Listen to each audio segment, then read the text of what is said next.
मित्रों नमस्कार, स्वागत है आपका अपने प्रिय कार्यक्रम के अंतर्गत। मैं आचार्य अनिल वत्स।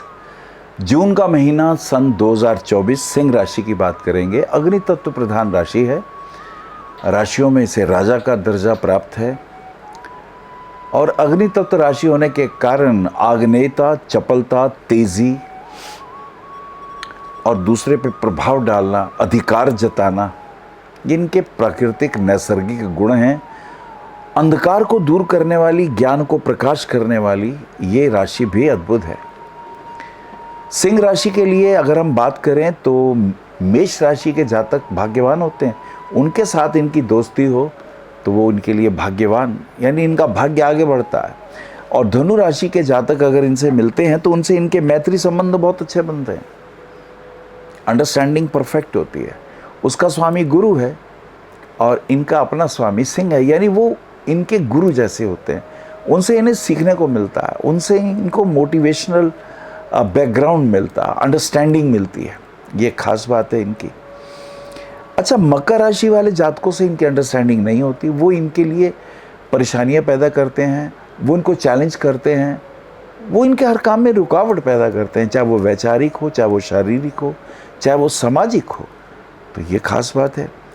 मीन राशि के जातकों के साथ भी बहुत अच्छी, वो इनके दुश्मन तो नहीं होते, लेकिन पता नहीं क्यों अंडरस्टैंडिंग में थोड़ी सी प्रॉब्लम दिखाई देती है। हाँ, अगर वो विदेश में हो या किसी विदेशी कंपनी में हो या इनका कोई व्यापार इत्यादि हो तो अंडरस्टैंडिंग ठीक हो जाती है। कर्क राशि के जातकों के साथ इनकी अच्छी तालमेल रहती है। वो थोड़े इमोशनल हैं और ये थोड़े प्रैक्टिकल हैं, पर इमोशनल ये भी हैं, भावुक ये भी हैं। प्रेम से तो इनसे कुछ भी ले लो। तुला राशि के जातकों के साथ अगर ये व्यापार करते हैं तो इनको फ़ायदा नहीं होता, उनसे चैलेंज मिलता है, उनसे परेशानियां मिलती हैं। मेष और वृश्चिक राशि के जातक इनके लिए बहुत अच्छे होते हैं। मेष राशि के जातक तो भाग्यवान होते हैं और वृश्चिक राशि वाले जातकों के साथ अगर घर वगैरह बनाना हो या कहीं घूमने फिरने की बात हो, खाने पीने की कोई योजना हो, तो उनके साथ इनकी अंडरस्टैंडिंग परफेक्ट रहती है। ऐसे ही कुंभ राशि के जातकों के साथ भी इनको चैलेंज मिलता है, परेशानियां मिलती हैं, वैचारिक मतभेद होते हैं स्वभावतः। मिथुन राशि के जातकों से आर्थिक दृष्टिकोण से फायदे होते हैं और कन्या राशि के जातकों से इनका बैंक बैलेंस बढ़ता है, यानी चाहे वो मिथुन हो चाहे वो कन्या हो। कन्या राशि के जातकों के साथ तो ये परिवारीय संबंध बना लेते हैं। तो ये रहा कुछ ज्योतिषीय राशियों का इनका विश्लेषण। अब हम बात करते हैं कि इस महीने, जून के महीने, कौन कौन से ग्रह किस हाउस में हैं, कौन सी राशियों में हैं। जैसे सूर्य को लेते हैं, जो इनके लगन का स्वामी है, जो इनको मान, यश, समृद्धि, ऐश्वर्य देने वाला है, वो 10th हाउस में, दिग्बल तो उसे प्राप्त है। सूर्य दशम भाव में, लेकिन है शुक्र की राशि में। अब जो भी सूर्य के नजदीक आते हैं वो अस्त हो जाते हैं ग्रह, तो अभी लकीली अस्त नहीं है। गुरु, बुध और शुक्र तीनों ग्रह सूर्य के साथ हैं। तो ये समझें कि 3 जून में गुरु उदय हो जाएंगे, यानी जो गुरु अस्त चल रहे हैं वो 3 जून को उदय हो जाएंगे। शुक्र भी जो अभी अस्त हैं वो 28 जून को उदय होंगे। 28 जून तक शुक्र भी अस्त है। ये एक इंपॉर्टेंट बात है, यानी गुरु का रोल जो कि पंचम और अष्टम भाव का है वो अस्त है 3 तारीख तक, 3 जून तक, और 28 जून तक शुक्र जो कि इनके पराक्रम के स्वामी हैं, छोटे भाई बहनों के स्वामी हैं। और अगर ये ऑफिस में जॉब कर रहे हैं तो वहाँ पर भी किसी महिला मित्र के साथ खामखा की टेंशन, वैचारिक मतभेद हो सकते हैं। 28 जून के बाद जब शुक्र उदय होगा तो कहीं ठीक होने की संभावना दिखाई देती है, लेकिन ये प्रभाव तो हैं, परेशानियों की तो बातें हैं। अच्छा, बुध इनके आयुष भी हैं और धनेश भी हैं, 10th हाउस में है, यानी लग्नेश का आयुष के साथ संबंध, पराशर ऋषि कहते हैं धनदायी योग। द्वितीयेश का लग्नेश के साथ संबंध, तो ये बुध आदित्य योग बहुत अच्छा है। आर्थिक दृष्टिकोण से जहाँ ये लाभ पैदा करेगा, बड़े भाई के साथ भी फाइनेंशियली स्थितियाँ मजबूत बनाने वाला है। छोटे भाई बहनों के साथ थोड़ी दिक्कत है, उनको कोई कष्ट या तकलीफ हो सकती है। 28 जून तक रहेगी ये स्थिति। त्रिकराय का स्वामी जब 10th हाउस में आता है तो पराशर ऋषि इसे खल योग में गिनते हैं। यानी अगर आप पार्टनरशिप करते हैं तुला राशि वालों से तो अंडरस्टैंडिंग ठीक नहीं रहती, नुकसान होता है, वैचारिक मतभेद होता है, काम में बाधाएं आती हैं। मंगल को देख लेते हैं। मंगल तो 9th हाउस में है, यानी मंगल 4th हाउस और 9th का लॉर्ड होके 9th हाउस में है तो शुभ हो गया। तो भाग्य संबंधी स्थितियां मजबूत बनेंगी, प्रॉपर्टी वगैरह में लाभ हो सकते हैं। लेकिन शनि भी देख रहा है ना इसको। शनि केंद्र में है मूल त्रिकोण में 7th हाउस में, और शनि आस्पेक्ट कह रहा है मंगल को। तो शनि केंद्र में होकर अपनी अशुभता छोड़ देता है और शनि के ऊपर कोई पाप प्रभाव नहीं है। अब ये वाला शनि जो कि पापी नहीं है, इस वक्त पाप प्रभाव छोड़े हुए है, वो मंगल को देख रहा है। तो मंगल से इनकी कोई मैत्री भाव तो है नहीं। प्रॉपर्टी वगैरह कहीं लेंगे, रुपया लगाएंगे तो उसमें फायदा भविष्य में हो सकता है। राहु केतु का द्वितीय और अष्टम भाव में प्रभाव है। दूसरा भाव कुटुंब से दूरी, यानी जहां आपका जन्म स्थान होगा उससे दूर जाके जॉब होगी। घर से, जन्म स्थान से दूर होने का योग केतु ही बना देता है। और अगर हम देखें केतु के ऊपर कोई शुभ एस्पेक्ट है तो गुरु का एस्पेक्ट है। राहु भी देख रहा है। अष्टम भाव का राहु गोपनीय, गुप्त, हिडन स्थितियां पैदा करता है, अचानक संकट पैदा करता है ये।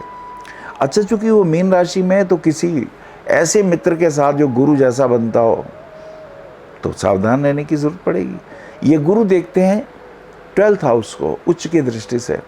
किसी शुभ कार्यों में, मांगलिक कार्यों में धन का व्यय भी दिखाई देता है। गुरु की दृष्टि धन भाव पर है तो फाइनेंशियल स्टेटस अपग्रेड हो जाएगा। केतु ऐसी 2nd हाउस में अचानक धन प्राप्ति की योग बनाएंगे। गुरु 4th हाउस को देखते हैं। वाहन इत्यादि लेने का योग बनना हो तो शुक्र साथ में है। 28 जून के बाद ये योग जागृत हो जाएगा, यानी 28 जून के बाद आप अपने लिए घर या वाहन इत्यादि का सुख प्राप्त कर सकते हैं। और गुरु 9वीं दृष्टि से 6ठे भाव को भी देखता है। 6ठे भाव में स्वभावता राशि शनि की मकर राशि है। गुरु की वो नीच दृष्टि है, तो पेट में दर्द, कमर में दर्द, नसों के दर्द कष्टदायी हो सकते हैं, उसके लिए सावधान रहेंगे। ग्रह गोचर को देखें वो क्या कहता है। जैसे मैंने बताया कि अभी बुध भी अस्त है, सूर्य के साथ है।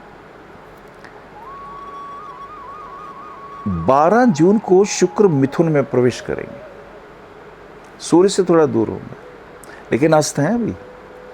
शुक्र मिथुन राशि में जब ये जाएंगे तो स्वभावता पार्टनरशिप में प्रॉब्लम आ जाएगी। The lord of 3rd house now in the 11th house. Of course both are the friends, लेकिन फिर भी गलतफहमी परेशानियां पैदा करती हैं। छोटे भाई बहनों में से भी किसी को तकलीफ हो सकती है।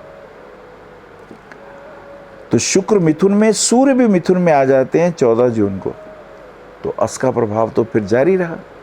सूर्य भी मिथुन में है, सूर्य लग्नेश होके वहां है, तो आर्थिक दृष्टिकोण से कहीं लाभ मिलने की योजनाएं भविष्य में बनेंगी जब ये अस्त का प्रभाव दूर होगा। निर्जला एकादशी 18 तारीख की है। जिन्होंने व्रत रखना है, बेटियों ने, बहनों ने, वो ये व्रत रख सकते हैं। बुध कर्क राशि में और शनि भी वक्री हैं। 29 जून को बुध कर्क राशि में आ जाते हैं। अब आयेश और धनेश दोनों व्यय में चले गए ना, तो ये तो खर्चे के योग बन गए। कहीं ना कहीं कोई परचेजिंग करेंगे या कहीं शादी वगैरह में या पार्टी वगैरह में, शुभ कार्यों में कहीं ना कहीं धन का व्यय दिखाई देता है। ये ग्रह गोचर की स्थिति। शनि वक्री हो जाते हैं, स्वभावता शनि का वक्रत्व का योग ये दिखाई देता है।